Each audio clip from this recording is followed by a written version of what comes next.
Assalamu alaikum, hörmətli güzəltuvçularımız. Bu vaxt Ekevki Avtosavda kanalına abunəçilər, əziz yurttaşlar. Bugün 16 oktyabr 2025-ci il. Azam bilan savdamız meydan avtomobilimiz oldu. 2020-ci ildə işləb çıxarılan 68.000 kilometr yol tutan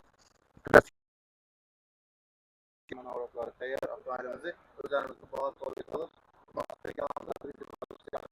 Akbula verdik. Ağarazımız Gazımız işləyinizə olmaz.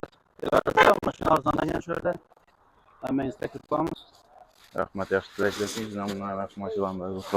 Ağamız ülkələrini əppərdilər maşınımızı. Özləri görüb, tekşirib qaldılar. Maşınımız 2020-ci il işləb çıxarılan 68.000